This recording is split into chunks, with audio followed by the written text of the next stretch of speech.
In 1981, the adventure named In the Dungeons of the Slave Lords sent players crawling through humid and lightless caverns beneath a volcano with no gear, not so much as a spellbook. The first thing they found down there was a weirdly lurching kobold, long dead and rotting, shuffling towards them through the darkness with toadstools sprouting from its eye sockets. Behind it came great big worker ants moving like sleepwalkers, a cold and lumbering fire beetle with its light long since extinguished, and a human corpse, a zombie whose skin had been hollowed out, the flesh eaten away and replaced by bulbous purple fungus. The players had no idea they'd ventured into a garden. To them, it was an absolute horror show. The adventure's creator was Lawrence Schick, and he understood that the best way to introduce the peaceful fungus folk of the Underdark was to lead with how alien they truly are. Years later, in the foreword to the 2013 reprint of the adventure, Lawrence Schick said they were his favourite part of the whole adventure. Something about designing their ecology and society really stuck with him. Most monsters in those old 80s adventures were simple encounters where you met the creatures, rolled initiative, and either you walked away a champion or you didn't walk away at all. Here, though, was a society secreted away in the deep and dark hidden world below. They weren't just infesting it, they were inhabiting it, shaping it, and they had a society, a strange and mystical one unique to the Underdark. So, settle back, grab yourself a tasty beverage. It's time to get deeply nerdy, as this is the complete guide to the Myconids. Second edition moved the Myconids out of that one dungeon and into the core rulebooks, first in the Monstrous Compendium and then the 1993 Monstrous Manual, where they received a documented life cycle, a social structure, and a permanent place in the game's ecology of the deep earth. In 1992, a supplement called Monster Mythology gave them a god. Carl Sargent wrote Xylophur, an intermediate deity of community, healing, and philosophy, a being pictured as a vast fungal growth whose mycelial threads reach down through the plains and into the home cavern of every Myconid sovereign. He taught the first Myconids the craft of potion brewing, and he never stopped teaching. Where the priests of other gods read omens and interpret signs, hoping they've understood, Xylophur simply speaks into the minds of his sovereigns, and the book describes his rare avatar visits as a full day of shared meditation, after which the sovereign briefly wields the avatar's own magic. Sargent wrote him with only two concerns: the protection of his race and the pursuit of perfection through contemplation. Xylophur began as a generic advanced Dungeons & Dragons deity in that catalogue of monster gods and entered the Forgotten Realms canon a few years later through Dris Duerden's Guide to the Underdark. Third edition brought the Myconids back through a magazine. In February of 2002, Dragon Magazine issue 292 ran an article called Bad Seeds, an early look at the updated fungus folk with a preface openly asking readers for feedback, because the material was being test-driven for a book. That book arrived in September as the Monster Manual 2, and the Myconids walked into it carrying most of their second edition lore intact, with some telling revisions. The new versions were strange to look at, and they carried a full suite of plant immunities: poison, sleep, paralysis, stunning, and mind-affecting magic, and for the first time, the game formally recognized their telepathic rapport spores as a language, and a creature with a language is a creature you can negotiate with. Then, in 2003, the Forgotten Realms sourcebook Underdark gave the Myconids an address. Their settlements were placed on the map of Faerun's underworld, woven into the politics and geography of the Deep Realms, and written up as neighbors, trading partners, and quiet powers in their own right. Fourth edition is the strange chapter in this story. The 2009 Monster Manual 2 brought the Myconids back, but into a rebuilt cosmology, and instead of the classic Underdark, they were now tied to the Feydark, caverns beneath the Fey realm. Their new neighbors down there were the Fomorians, a mad giant tyrants of the deep Fey, and colonies growing in Fomorian territory were described as warped by their madness, turned cruel. Most players today have never heard of the mad Fey Myconids, and 5th edition quietly returned them to the Underdark. But 4th edition had proposed something no other version has, that a Myconid turns cruel because of where it grows. Zuggtmoy, the demon queen of fungi, works on the same principle, but I'll get to her in a minute. 5th edition brought them home. The 2014 Monster Manual put the Myconids back in the Underdark where the Fey experiment left behind. Then in 2015, Out of the Abyss made them central to the plot of a campaign for the first time since Schick had put them in that volcano, and gave the game its most beloved Myconid, a lonely and frightened sprout named Stool. Captured alongside the characters and freed with them, who offers to guide them home and talks to them with its rapport spores. Then, in 2024, the revised Monster Manual gave them a fresh entry under the heading Keepers of the Spore, and it's the version the rules run on now. 3 stat blocks cover the species, the Sprout, the Adult, and the Sovereign, with a 4th for the Spore Servant, and the write-up leans on what they would avoid rather than what they threaten. Myconids tend their sanctuaries and stay out of other creatures' conflicts. But before we get to the Demon Queen of Rot, let's talk about the Myconid ecology in detail. What makes the fungus folk tick? A Myconid looks like a toadstool that decided to stand up and walk. The body is a thick stalk, the head is a cap, and the flesh under the skin is spongy and bloated rather than muscled. They have arms and legs and hands, though the hands are unreliable, growing whatever number of fingers the individual happens to grow, and the occasional Myconid sprouts an extra limb entirely. Artists have never quite agreed on where to put the eyes, but they agree on what the eyes do, which is close and vanish into the flesh completely, leaving nothing to catch the light. A still Myconid in a dark cavern is just another mushroom until it decides to start moving around. And it will never be anything else because sunlight is fatal to them. A Myconid in daylight has disadvantage on everything it does, and an hour of exposure kills it outright. They never stop growing. A Myconid gets taller every year of its life, roughly 2 feet for every stage of its development. So a fresh sprout stands about knee height, while the oldest Myconid in a colony can loom at 12 feet. This means the hierarchy of a colony is visible from across the cavern. Age, rank, power, and physical size are the same measurement. The biggest fungus in the area is the leader. The largest of them by far is the Sovereign. New Myconids are planted, and adult releases reproducer spores in prepared soil, usually a bed of compost and rot tended for exactly this purpose, and from that bed the sprouts push up. Nobody's born by accident, and no Myconid arrives without the colony deciding to make it. When a Myconid dies, its body goes back into the same compost, breaking down into the bed where the next generation is planted. The colony feeds its dead to its children, and it does this deliberately as a practice. A Myconid has no voice and doesn't speak a word. Its stat block lists telepathy out to 240 feet as its language, and everything else a Myconid does to the world beyond its own body, it does with spores. The different kinds it can release amount to a vocabulary. The simplest use is the alarm. A Myconid in danger releases a burst of spores, and every Myconid within range knows immediately that something is wrong and roughly where. Range is the operative word because spores travel on the air.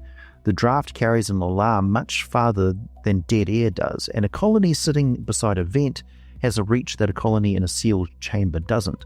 A dungeon master who tracks the airflow through a complex has a genuine tactical layer to work with, and adventurers who understand how the spores can travel use that knowledge to their advantage. Rapport spores carry thought. Released between Myconids, they open a direct telepathic link that lets a circle of them communicate without a sound or a gesture. This is their language, and a Myconid doesn't talk to you so much as breathe on you until you understand, which is why a party lost in the Underdark can end up in silent conversation with a mushroom. Some of the spores do harm. Pacifying spores hit a single creature the Myconid can see within 10 feet and leave it stunned, standing upright and doing nothing while the colony decides what to do about it. It doesn't kill, and a colony that wanted you dead could simply leave you stunned and wait. And then there are the animating spores. A sovereign releases them into a corpse, and a day later, the corpse gets up. What rises is a spore servant, a body threaded through with fungal growth, moving because the colony needs it to move, carrying no mind of its own and no memory of what it used to be. Any creature can be made into one of the right size. There's no question that this is horrific. Players have been getting the heebie-jeebies at this aspect of their ecology since 1981, well before modern audiences were traumatized by the cordyceps fungus in The Last of Us. Once again, D&D was way ahead of the times. The meld is the center of Myconid life. A circle of them gathers, stands close together, and releases rapport spores into the space between them. And for as long as the spores hang in the air, their minds run as one. What one of them knows, all of them know. Everything seen and tasted and touched since the last meld passes through the circle and settles into every mind within it. The bigger the circle, the further that shared mind reaches, and a sovereign standing at the center of the colony can hold the whole colony inside it.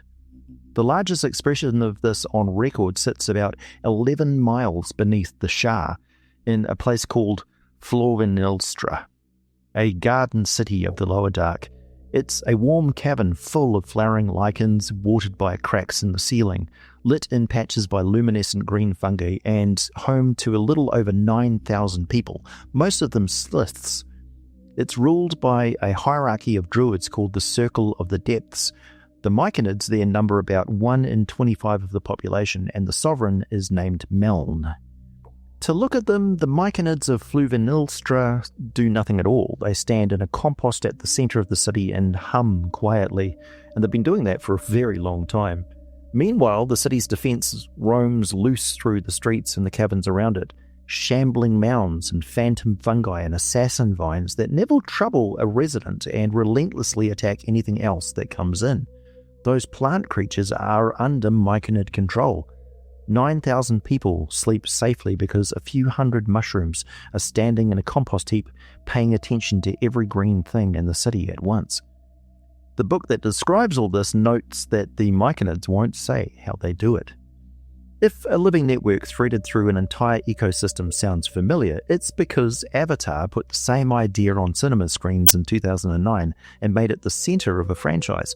On Pandora, the forest is strung together into one enormous connected system, and the Na'vi can physically plug into it, share memory through it, and hear the voices of the dead in it. Both ideas grow out of the same real-world science.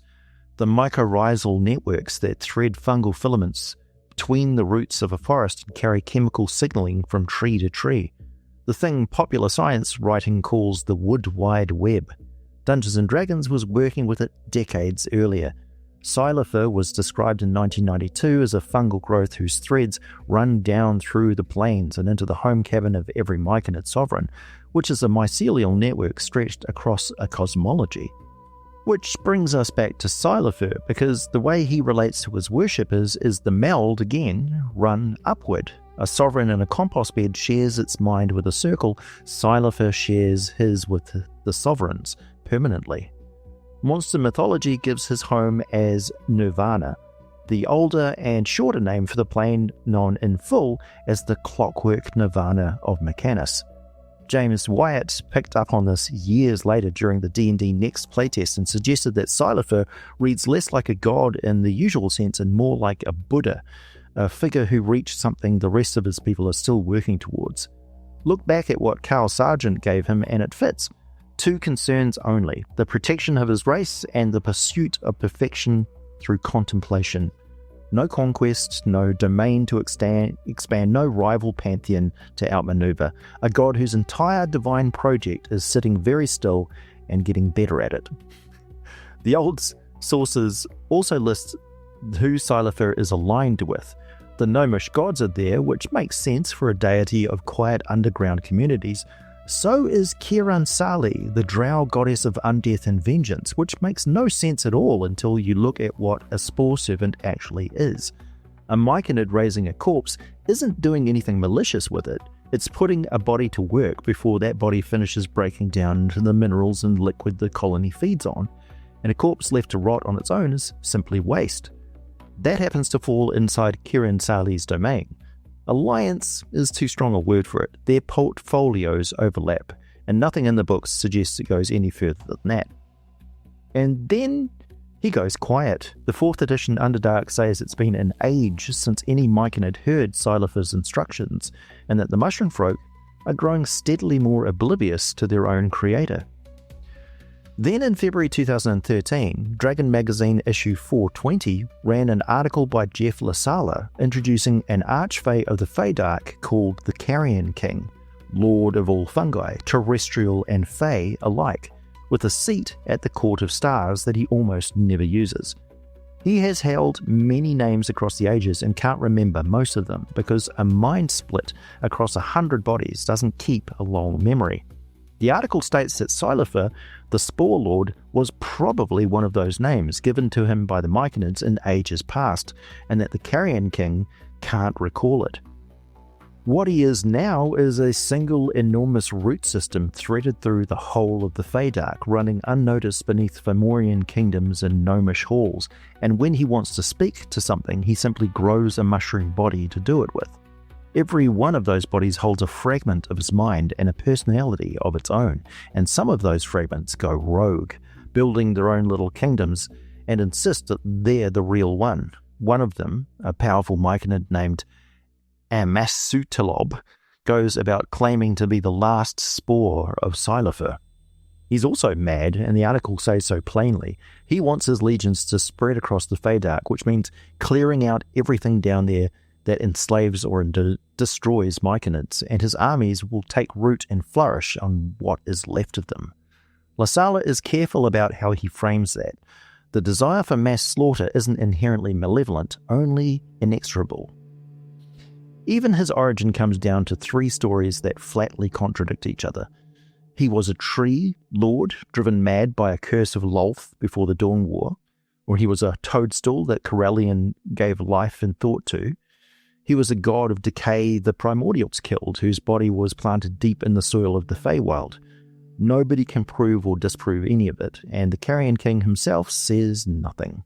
So, the philosopher god who taught non-violence and meditation, who lived in nirvana and asked nothing of existence except to sit still and get better at it, is last seen in print as a mad fungal archfey with 100 faces who can't remember his own name and intends to grow across the world. And this still stands, since 5th edition has yet to restore him to what he once was. Now, the thing under the high forest. Aral Mycos is a fungal growth the size of a kingdom, and the sourcebooks say that it's one creature rather than a lot of them. It begins a mile beneath the surface of the high forest and continues down to a depth of 3 miles, and it's thought to be the oldest living creature on Toril. Fungal creatures of all varieties live inside its body, including many dangerous kinds, along with colonies of fungus folk who hold their patches of it and defend them aggressively. Those colonies almost never contain anything worth taking. The fungus folk do keep larders of spoiled corpses, which they store because they eat them, and the book points out that whatever those corpses happen to be carrying when they died is about the only treasure anyone is going to find in there. Passages and caves inside it are blocked by bulging grey-white masses that look like enormous accumulations of puffball fungus. Travellers have hacked their way hundreds of yards into Aramokos and found that the grey stuff has grown over the path behind them and sealed them in. Where a passage is only partly filled, you can wade through it or walk along the top of the fungus, but running around freely anywhere inside the massive megafungus is all but impossible. It's usually docile. When it does decide to object to you, it can choke you with poison, take control of you with spores, or send parts of itself after you in shapes that look like oozes and slimes. It has displayed every psychic attack mode in the game and seems to favour Mind Blast and Mind Thrust. The book calls fighting it in psionic combat patently insane. Its supply of power points seems inexhaustible, and its immunity to magic extends to psionics as well. Every so often, an enormous patch of it dies. When that happens, whatever was buried underneath is suddenly reachable, and what tends to be under there is a lost civilization. Every city of any size in the north of Faerun, on the surface and below it, sends one or more search parties in to bring back whatever they can, and the Shadowvar of the Empire of Shade have been burning holes in Aramikos with acid ever since their return, obviously in search of something particular. The books don't say what. The question that has followed this thing since it first appeared in Dris Duerden's Guide to the Underdark is what it actually is, and the answer, across 5 editions, is that nobody will tell you. That same book raised the possibility that Aramikos is a manifestation of Silefer. 3rd edition's Underdark states that the gods of Faerun don't speak to it, and that divine divinations regarding it always fail, and it describes the creature's sentience as debatable. There are some popular theories though. Some hold that it's an avatar of Silefer, or a manifestation or aspect of him rather than the god himself. Others say it's simply an enormous ancient fungus with no divine connection at all, revered by Myconids who have mistaken it for their god. And plenty will tell you that nobody knows. 5th edition settled exactly one part of this. Out of the Abyss establishes beyond argument that Aramikos is awake, with a vast and alien mind that characters can reach and speak to directly. The adventure still doesn't say whose mind it is. There's a second colossal fungus in the realms. Rootstalk fills a cavern a mile across in Great Barrendon, with rhizomes and floating spores running miles down the side of passages. Passages and chambers have been hollowed out of its body for people to live in, and humans currently share that space with mushroom people. At the center of it lies its heart and mind, a tangled mass of rhizomes where residents come to commune with it, and it answers them with spores it synthesizes for that purpose. The book calls Rootstalk self-aware and malevolent, and every drow and illithid expedition that has tried to enter has either been turned back or welcomed in and eaten. Selectively predatory might be the fairer description, since the humans and mushroom people living inside its body are left in peace. Which finally brings us to her. Zuggtmoy is a demon lord, and her portfolio is fungi. Her home is the 222nd layer of the Abyss, a place called Shadakla, and she doesn't have it to herself. Shadakla is contested ground, shared with Deweyblacks, the Faceless One, Lord of Oozes and Slimes, and the two of them have been at war over it for centuries. Traditionally, she held the surface with its fungal forests and its warm, wet gloom, and Deweyblacks was pushed down to the deepest caverns, well away from what the books call her fungal children. She's also older than most of what we've covered so far. Gary Gygax created her for the Temple of Elemental Evil, and his original plan had Lolth as the demoness behind it. After the Drow and Demon Web Pits modules, he decided to go a different way and invented Zuggtmoy to replace her. Any mention of Lolth left in the published module is an editing error. And what Zuggtmoy does with the temple tells you everything about how she operates. The secret history section of the module explains that when Zuggtmoy set out to conquer a piece of the Flaness, she looked at her options and concluded that elemental evil would have more appeal than a cult dedicated to her beloved fungi. So she built one, the Temple of Elemental Evil, one of the most famous dungeons the hobby has produced. It's a font of organization for a fungus demon.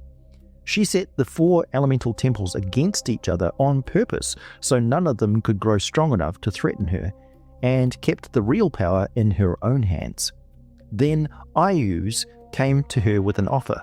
Iuz is one of the great evils of Greyhawk's setting, a demigod called the Old One who ruled his own realm in the north from the city of Darokar. And he looked at the temple and he saw a tool. If he helped Zuggtmoy's cult grow and ravage the countryside around it, the armies of Good and Veluna and Ferondi would have to march south and deal with it, which pulled them off his own border. Better still, every possible outcome suited him. If Good won, he lost nothing but a bit of time and effort and could retire to Daroka. If it ended in a stalemate, he could bring his own armies down and catch the hosts of Good in a vice. And if the temple won, Zuggtmoy would owe him, and he could make certain the conquered territory went to him rather than to his rivals in the Horned Society. Zuggtmoy took the deal because she wanted his magic to help raise her fortress and expand her domain, and because she'd just heard that Lolth's own schemes had been badly checked. She accepted Ayuz as an almost equal, intending to use him to break the Horned Society once she'd swallowed Valuna and Ferondi, which would leave her the great evil power of the Flaness, with Ayuz reduced to a buffer state to her northern flank, while her hordes turned west towards the elves and the dwarves. The alliance worked exactly as designed. The host of goods came, the temple fell anyway. The module says that the magic that bound Zuggtmoy and the dungeons beneath it must have involved great wizards, high priests, and deities working in concert. Ayuz simply walked away free, which is what he'd planned from the beginning. And he has been coming back to those ruins ever since, hoping to free her, because a liberated Zuggtmoy would owe him everything and would be looking very hard for the people who put her down there. The imprisonment cost her more than the Flaness. While she sat in a magical trap under a ruined temple on the material plane, Deweyblick surged up out of the deep caves and took the whole 222nd layer of the Abyss, surface realm included. She did escape eventually, but only by abandoning a significant portion of her own essence on the material plane, and she spent the time since trying to push the Faceless One's slimes back underground and getting nowhere with it. The most famous dungeon in Dungeons & Dragons is, from her side of it, the worst decision she ever made. There's one more piece of the story I find particularly interesting in her deep lore. Before all this, her great rival for control Underdark was Lolth. The Spider Queen only dropped out of contention by ascending to full godhood, which put her out of Zuggtmoy's league entirely. The occults still scuffle. Remember that Gygax invented Zuggtmoy specifically to replace Lolth in the temple. The rivalry is written into her at both levels, in the fiction and in the history of how she came to exist. Her interest in the Myconids isn't casual, and the Fiendish Codex shows you what her attention does to them. The only real mortal settlement in Serdakla is a place called Zubhulusk. 400 or so people who got stranded on the layer and now live in lean-tos and rotting storehouses. Living among them are Myconids who have gone insane. Their skin gone rough, their caps a jumble of tumours and parasitic growths. They consider themselves honoured servants of Zuggtmoy, and they spread her gospel to anyone who will listen. Those same Myconids spend their time helping the stranded mortals sort the poisonous food from the edible, in a place where edible food is almost impossible to find. Zuggtmoy has driven them insane and covered them in tumours, and they're still looking after the people around them. Out of the Abyss also spells out what a Myconid gains by taking her side, and the spores it grows are all new.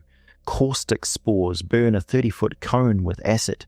Euphoria spores poison everything within 20 feet and leave the survivors exhausted, which is worth remembering when you hear what she offered Phyto. And infestation spores are the worst of them, a lingering cloud that infects anyone who breathes it with a disease the book calls the spores of Zuggtmoy. Along with a random and indefinite madness, fail 3 saving throws against that disease and the victim dies with fungus growing through them, then rises as a spore servant. An adult that goes over to her picks 2 of those 3. A sovereign gets all of them. On paper, Zuggtmoy and the Carrion King want the same thing. Both are fungal powers intent on spreading across a world.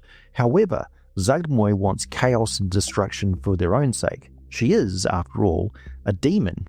He uses death and decay to renew life. Out of the Abyss puts her ambition on the page in a chapter Wizards titled Wedding Crashes.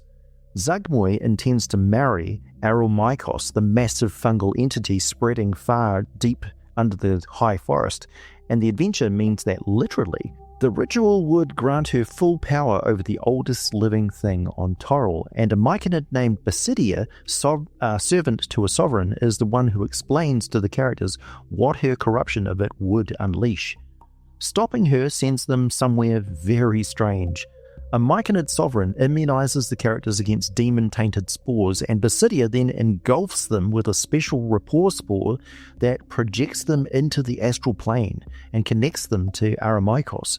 Their bodies are left behind, unconscious and in suspended animation, while they go looking for its sleeping mind to wake it up and help it fight.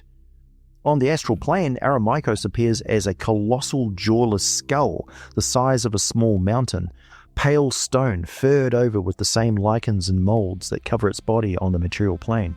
The skull is hollow. Giant fungi grow across walls inside it, and suspended in the middle of that space is a single brain-shaped fungus the size of a castle. Zuggtmoy's holy symbol, going back to the Fiendish Codex in 2006, is a jawless human skull. The thing that she's decided to marry manifests as a jawless skull the size of a mountain. Nothing in either book connects these two facts, and as far as I can find, nobody at Wizards has ever said it was deliberate. Make of that what you will.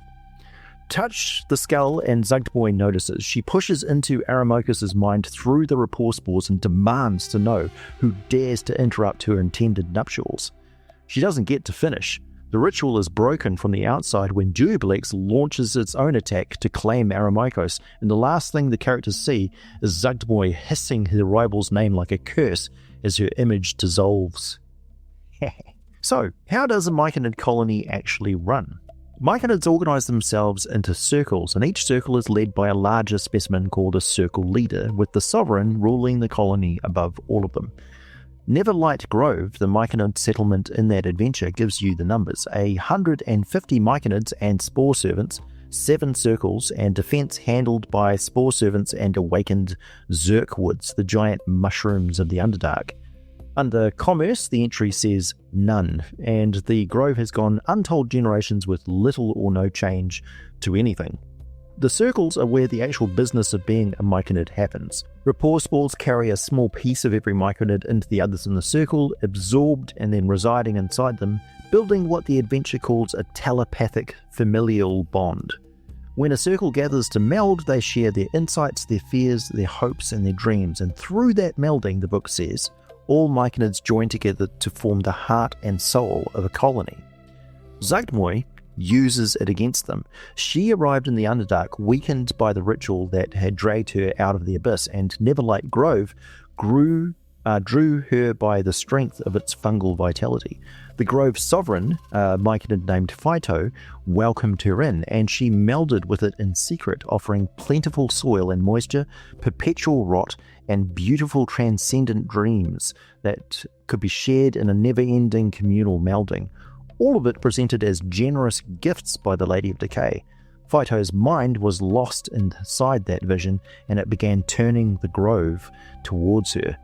The Grove now has 2 sovereigns, and the everyday melding has become an ideological war between them. Phyto argues for the new path, and Basidia, the Myconid we met a moment ago worrying about Aramycos, argues against it and loses ground and allies every time the Circle of the Groves share consciousness. For a Dungeon Master, that's an entire adventure with no combat in it. Give the players rapport spores and a place in the meld, and they get to vote in the argument. A colony also makes a straightforward ally faction. Myconids want nothing that anybody else in the Underdark wants, and will trade knowledge and safe passage for being left alone. Their rapport spores solve the language problem, and Stool, the frightened sprout who attaches itself to the party and speaks in borrowed thoughts, is the model to copy for a Myconid companion. Spore servants sit at the other end of that range, for when a colony decides the characters are a threat. In 5th edition, a spore servant is a plant. It's unaligned. You can reach it, but whoever used to live in there is gone, and it can't be frightened, charmed, or blinded. What it senses with is blindsight out to 30 feet and no further, so beyond that, it can't pinpoint you, though blind isn't deaf and it can still hear you moving around. The 2024 Monster Manual, which supersedes the older stat block in Out of the Abyss, calls them corpses overgrown and reanimated by a sovereign's spores, extensions of that sovereign, obeying its will, and gives them telepathy out to 30 feet. Out of the Abyss lists them as wandering encounters, and the note attached is that they don't communicate and don't attack except in self-defense. Even the reanimated dead of a Myconid Grove is not looking for a fight. The varieties published in that adventure tell you something about where they come from. The drow ones still wear their chain shirts and carry their weapons. The Duergar, Quaggoths and Hook Horrors all turn up in the same role. A colony's standing defence force is assembled entirely from whatever wandered in there and died. These shambling things serve a double purpose: their grunt labour and their defence thrown forward as mindless cannon fodder, and they stand as a grim warning of what happens to anyone who comes down here to disturb the Myconid's peace, which is exactly what that lurching kobold was doing in 1981, shuffling out of the dark with toadstools in its eye sockets before the party ever laid eyes on the Myconid. The creepy vibe has been preserved. Some are worse than others. The adventure includes mouldy Quaggoth spore servants, which release bursts of spores every time they're touched or struck, so hitting one is its own problem. Look at how a Myconid actually defends itself, and it barely resembles a fight. Its opening move is rapport spores, a 30-foot cloud that hands telepathy to everything inside it for the next hour. The first response to a stranger is to give that stranger the ability to talk to them. If that doesn't work, pacifying spores stun a creature within 10 feet, and the victim keeps getting a chance to shake it off, and shakes it off automatically after a minute. An adult can do this once a day. Only then does it come down to a slam attack, which does about as much poison damage as bruising. Animating spores belong to the Sovereign alone, 3 times a day, on a medium or small corpse within 5 feet. The body takes a full day to rise, serves for 2 weeks, then falls apart and can never be raised again. They have no desire to colonize the surface world, have never attempted to extinguish the sun. They are one of the truly neutral intelligent species of the Underdark. Though they can be corrupted, it's clearly in any adventurer's best interest that this is never allowed to spread too far. So, that's the fungus folk. Discovered in 1981, and 5 editions later, they're still down there in the dark, tending to their fungus farms and toadstool forests, asking for nothing than to be left in peace and quiet. If you are a fan of shrooms, I have a Deathcap mushroom t-shirt on my store, one of my hand-illustrated bits of monster art. There's also a collection of 100 monsters for Shadowdark RPG available on DriveThruRPG. Links down below. My name is AJ Pickett, your Sage of Candlekeep, the Deckard Cain of D&D, expert on the imaginary, master of monsters. As always, thanks for listening, and I'll be back with more for you very soon.